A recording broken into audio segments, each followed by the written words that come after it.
On Monday, January 27, 2025, the administration issued an executive order freezing billions in federal grants across education, healthcare, infrastructure, and research.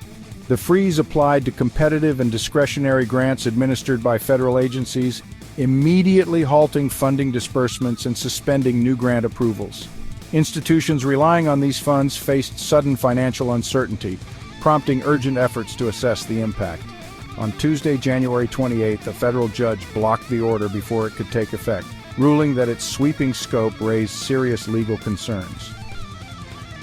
The federal grant freeze lasted less than 24 hours before a judge blocked it, but let's take a look at what happened.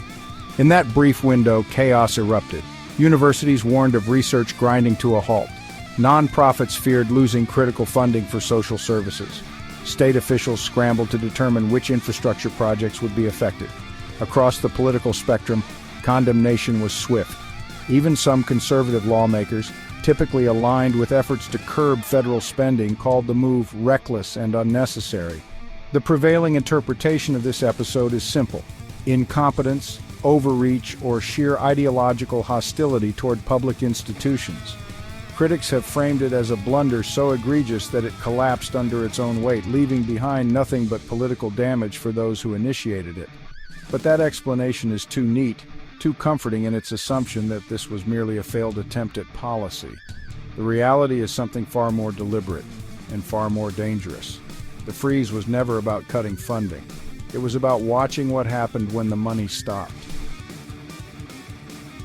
For one day, the federal government forced every institution dependent on grants into an artificial financial crisis. The courts may have intervened quickly, but not before the administration had accomplished its goal, triggering a system-wide stress test that revealed exactly which programs were most vulnerable and, more importantly, how they would respond under pressure.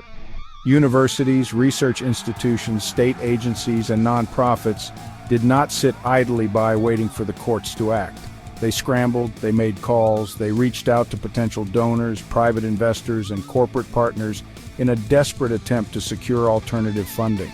And in doing so, they handed over precisely the kind of information that a government seeking to reshape public funding would find invaluable. By forcing this moment of financial panic, the administration gathered data it could not have obtained any other way. It now knows which institutions could find outside funding and which could not. It knows which programs immediately sought private investment, signaling potential for future monetization. It knows how much pressure each entity can withstand before it begins looking for financial lifelines. And it knows, crucially, what price institutions are willing to pay to stay alive. The grant freeze was not an act of self-sabotage. It was a financial map-making exercise. The most effective privatization strategies do not begin with sweeping policy changes. They begin by identifying weak points. Programs that cannot survive a disruption in funding and that, when faced with financial uncertainty, will turn to private capital out of necessity rather than choice. This freeze accomplished precisely that. It revealed which federally funded programs already had ties to private investors and could be coaxed into deeper reliance on them.